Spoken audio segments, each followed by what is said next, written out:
So hi everybody, this is Sahab. I'm Giacomo. Today I'm with a new guest. He's Andrés Cardenal. He's a Seeking Alpha contributor. He's a CFA chartered. So today he's going to talk about Nvidia. He has made a presentation on Nvidia. So Andrés, please introduce yourself and then we'll jump into the presentation. Hello, Giacomo, and thank you very much for having me. Well, I do research. I have a research service on Seeking Alpha. It's called the Data-Driven Investor.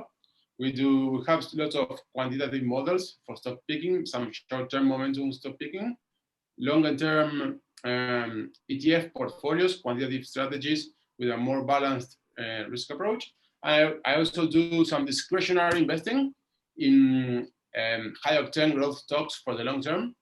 So Nvidia is part of that portfolio. It's a company that I like very much, very high quality, with a lot of growth potential. And it's part of the more, discretionary approach that we use in the service too. It's hand-picked growth stocks for a long term. These stocks can be very volatile, but also very profitable for investors who have the patience and who can wait for the company to, the investment thesis to play out. So this is Nvidia. We're seeing it from a long-term perspective. And what we see is, lots of volatility and also a lot of value creation along the way, which is not unusual for growth stocks because these stocks, they are based on the future potential, and future potential tends to change with expectations. So when the market is optimistic, prices tend to rise exponentially. When the market is pessimistic, or when there's a lot of fear in the market, you see a lot of volatility, downside volatility in the price too. So Nvidia has even gone from 340 to 150, and this is like a big roller coaster with a lot of volatility in the short term, but also a lot of wealth creation.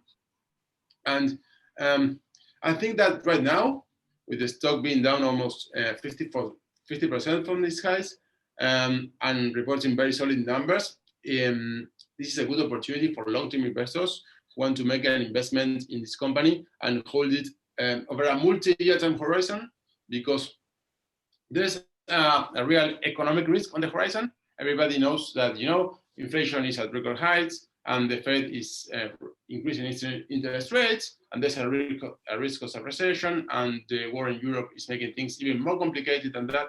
So you have to acknowledge that the macroeconomic risk is real, but at the same time, the company's fundamentals are stronger than ever. So if you're willing to tolerate this volatility, I think that this is a great entry price for you, always with a long-term horizon. And I wouldn't, just build a large position from the start. It is much better to buy slowly and even perhaps buy more if the stock declines over time. So this is like a long-term thesis for Nvidia, thinking about multiple years, not just a few days or a few months. But I think that the opportunity is attractive because this company has always been very expensive in terms of valuation. And right now it's kind of much more reasonably valued, while at the same time the fundamentals are the strongest they have ever been. So when I look at those things, I say, okay, reasonable price, very strong fundamentals because of the macro environment. If you can go through the macroeconomic storm, I think that this is a great entry price for investors in Nvidia. Okay. So basically, Nvidia is like the semiconductor leader. In my opinion, is the best semiconductor company in the market. It probably has one of the best management teams in the whole technology sector. And they are reporting very strong numbers. Revenue growing up 46% last quarter. Gross margin expanding 90 basis points and reaching 67% of revenue. Operating income up 55%. So this is a story of a company that is performing very well. The market initially had a bad reaction to the numbers because guidance was below expectations. But that is mostly because the company cut guidance by 500 million in revenue, due mostly to not selling products in Russia and also the lockdowns in China. If you add back those 500 millions, you would see revenue guidance that was above market expectations. And also, one interesting point is that there has been a slowdown in gaming. The gaming business for Nvidia includes also the crypto mining segment. So you know how much is just gaming versus gaming and crypto. But management is kind of seeing a slowdown there, while at the same time, the revenue from data center is growing very, very strongly. And this is now the biggest segment for the company. So I think that it's great to see that, you know, there is already a slowdown in gaming, and this is already acknowledged by the market. While at the same time, the company is capitalizing on growth opportunities in data center, because gaming is going to come back. And if data center remains strong, that's going to produce like a good mix of sustained revenue growth in the years ahead. And this is a very important quote from management, because, you know, everybody's so unsure about the economy, and for good reasons. I mean, I agree that there's a lot of economic uncertainty, and Nvidia has exposure to a lot of sectors that have high cyclicality. I mean, lots of industries, lots of car manufacturers, which are very cyclical. Gaming is cyclical. You know, there's really a lot of cyclical risk here. But when you look at the business, they're going to the second half of the year with the largest weight of new products in the company's history. And they have a leadership position in artificial intelligence, graphics, omniverse, which is what many call metaverse right now, self-driving cars, and robotics. So when you think about the long-term trends in those industries, they are very compelling, very attractive. So once again, you have a very strong portfolio of new products in growing thematics with a lot of growth potential in the years ahead. And sure, yeah, you need to take some short-term uncertainty. But when I look at both what the company is doing and its long-term growth prospects, I think that the uncertainty is worth it. And this is another key data point from the conference call, the most recent conference call, with management saying that revenue from the hyperscale and cloud computing customers more than doubled year over year. This is mostly the big cloud companies like Amazon, Microsoft, and Google. So demand there is spectacularly strong, and this is now the company's biggest segment, which, you know, this bodes very well for future growth opportunities, because now you have the biggest segment firing on all cylinders, and you can take some volatility in gaming as long as the overall revenue mix is going to continue expanding. And then the cyclicality in gaming is going to play in your favor too, after the economy stabilizes and when we go beyond any recessionary pressures. So I think that the overall mix is very convenient in terms of potential for revenue growth. So here's like a long-term chart of free cash flow for Nvidia. So I'm sorry, the market is expecting 11 billion. It was 8 billion in free cash flow for the year ended in January of 2022. They have 11.9 billion in free cash flow expected for the year ended in January of 23. And you know, these are historical numbers, and now we go into the average Wall Street projections. These are not my forecast. This is basically the average estimate, and it goes to 23.5 billion in free cash flow expectations for 2027. So you're saying that the company will probably more than double its current free cash flow, and this is what the market expects. And as we're going to see in the following slides, Nvidia typically performs better than expected, but this is the expectation. And you know, there's a good metaphor to understand these things. And it's like the man and the dog metaphor. When you say the stock chart, the stock price is like a dog, and the fundamentals are like the man who's walking on the street. Also, you can imagine a man who goes, for example, for a walk with a dog, and you say, sure, if the person is going in the right direction, the dog is going to eventually follow. Yeah. But sometimes, you know, the dog can get scared because there's a strong noise, or the dog can get distracted. So maybe you're walking with the dog and the dog goes ahead of you because, you know, the dog saw something that he likes, a piece of food in the floor or something. Or sometimes, you know, you keep walking and the dog is behind you. Sometimes the price is behind the fundamentals. Sometimes the price is ahead of the fundamentals, depending on, you know, all the noise around the situation. But over multiple years, the stock price, which is the dog, is going to go in the same direction as the person who's walking, which is the cash flows. Yeah. So you have a lot of potential for cash flow growth in this company. And yeah, so you can take advantage of the volatility of the last few months. Exactly. Right? Exactly. When I hear, okay, everybody's scared about the recession, and Nvidia is a cyclical company. I mean, the industry, the semiconductor industry is cyclical. So, you know, I understand why people are afraid of investing in this kind of stocks in this market. But I also understand that this creates long-term opportunity because recessions are not forever, you know? Even if you have a recession, first of all, it doesn't mean that it has to be like a very sharp recession, such as the COVID crash or the great financial crisis in 2008. It can be a slight recession, and maybe Nvidia can continue growing. But even if it doesn't, it's going to be temporary. So, you know, perhaps the dog is falling behind the person, meaning that the price is falling behind the fundamentals. Yeah. And this is, you know, because when you look at the projections and you say, okay, this is what the market is expecting. Yeah, sure. But I also want to invest in a company that can do better than the market expects, because that's where you find the really big winners. And we're seeing here the blue lines are the actual reported earnings by Nvidia, and the gray lines is the consensus market expectations. So you have like a particular quarter, I think it's 2018, where the numbers were below expectation because there was a big decline in crypto mining in that quarter. But mostly, you know, you can see that Nvidia always, the blue line is consistently above the gray line, meaning that Nvidia tends to perform consistently above expectations. So I took those numbers and I measured the spread.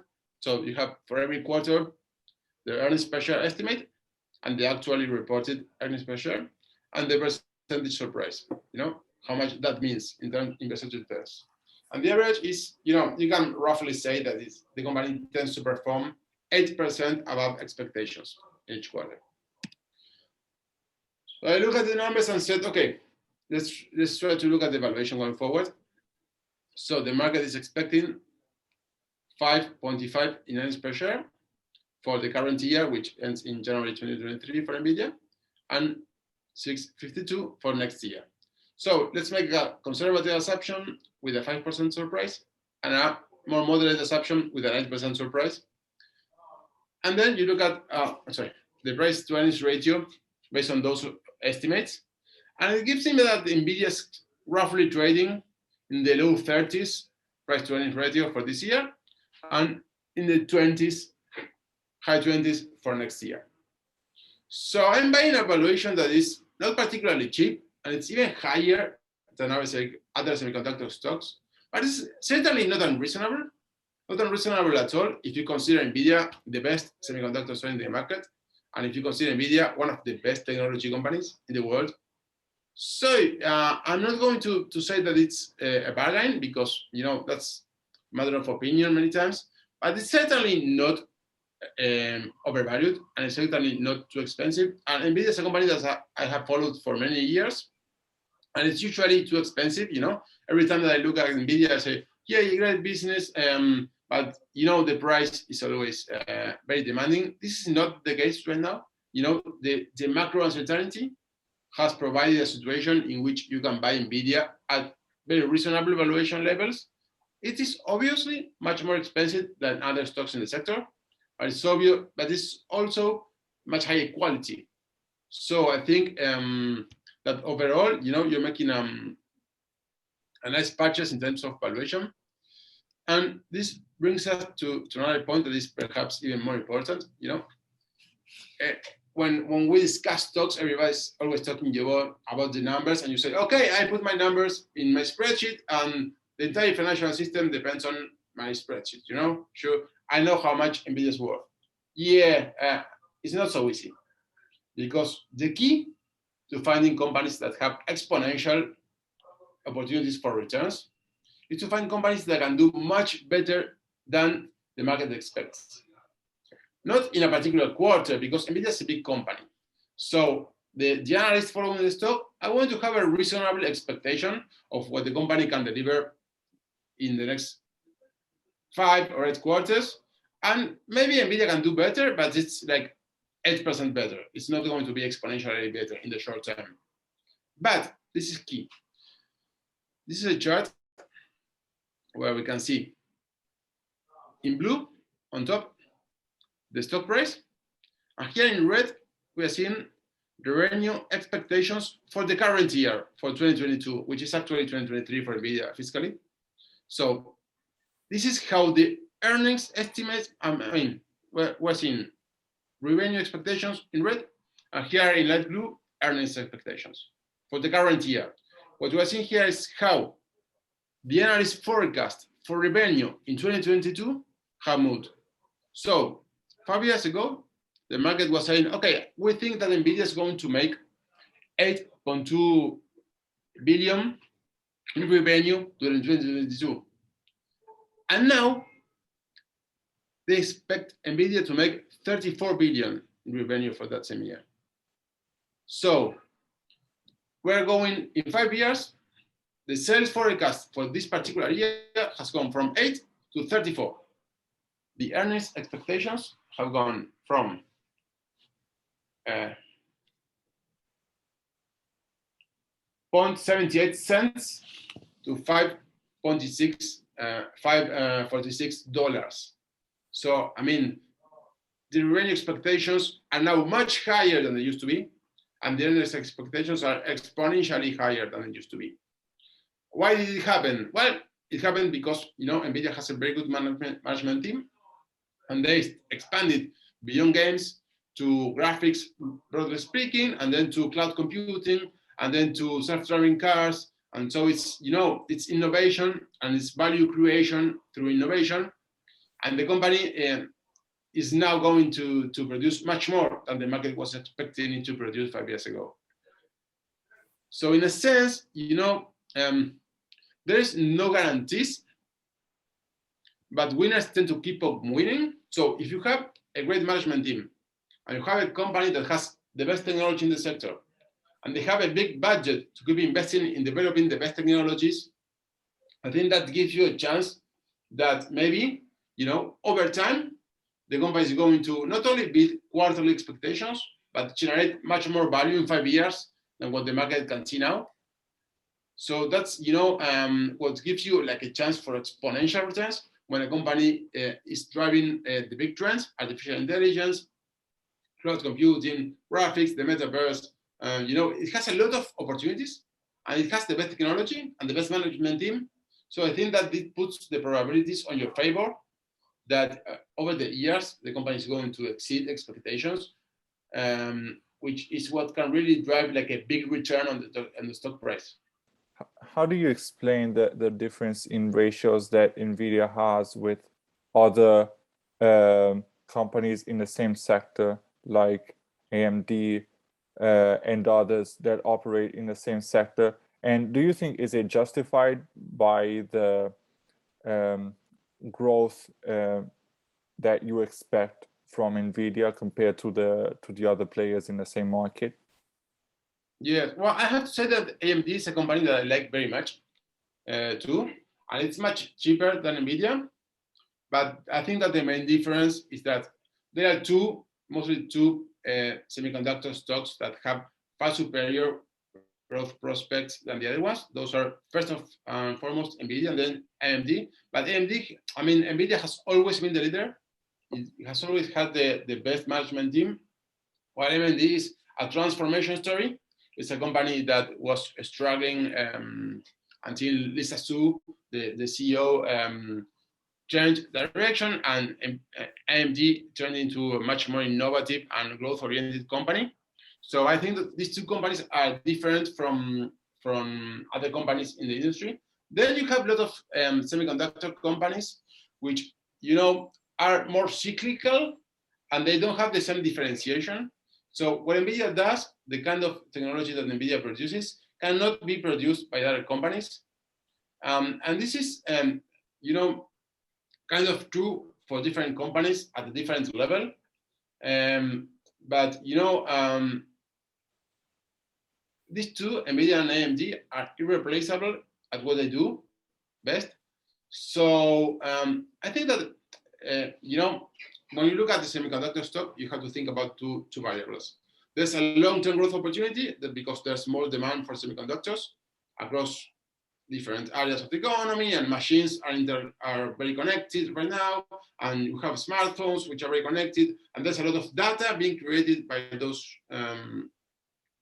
devices. So we have to process that data, and there's a long-term secular growth opportunity, and that's the cyclicality. Different companies have more cyclicality.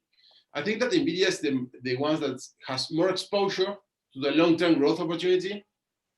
So that makes it when you think about the semiconductor stock, you have to think, how much is it a growth stock? How much is it a cyclical stock? I think that Nvidia is at the highest level of being a growth stock, a company that can keep producing sustained revenue and cash flow growth through different environments. So I think that's mostly because of the quality. And comparisons are tricky because sometimes you're comparing the best stock in the sector with other companies. Some of them are very good, some of them not so much. So you can't just look at the valuations and say, okay, this one is more expensive, I will just buy the cheapest one. You just mentioned AMD, which I like very much, and it's cheaper, so that one I like it very much. But for the most part, other semiconductor stocks, they're far more cyclical than Nvidia, and they are lower quality. They don't have the same differentiation that Nvidia has. So I think that the valuation spread is well deserved. And also, when I look at Nvidia's current valuation, and I say, okay, forget about the comparables. Think about, you're paying 30 times earnings for a company that can double or triple earnings over the next 5 or 10 years. So that's a good investment for me. I like the valuation on its own merits. Yeah, that makes sense. And another question that I have is, how dependent is the recent volatility justified by the macroeconomic? You said the macroeconomic, but also the geopolitical spectrum, because Taiwan is a big player in semiconductors, and fears over Taiwan and a conflict between China and Taiwan is a growing fear. Is it justified in the price? And do you see that as a possible weakness for Nvidia or not? Well, it's not a weakness, but it's a risk, because if China makes, I don't think it's the most likely scenario. And when I think about, is it priced into the stock? Well, it's not priced like a 100% possibility. Yeah. Stock prices reflect possibilities for different scenarios, and I don't think that everybody is saying, okay, we're sure that China will move on Taiwan, because if China attacks Taiwan, the whole stock market is going to go down sharply, and especially more the semiconductor stocks, and Nvidia is going to decline sharply with that. So it's a very real risk, because if China makes a move on Taiwan, I think that probably the United States will need to intervene militarily. Yeah. So that brings the whole situation to another level. So it's a very real risk for both the stock market in general, the semiconductor sector in particular, and also for Nvidia. If that happens, I wouldn't expect the stock price to do well.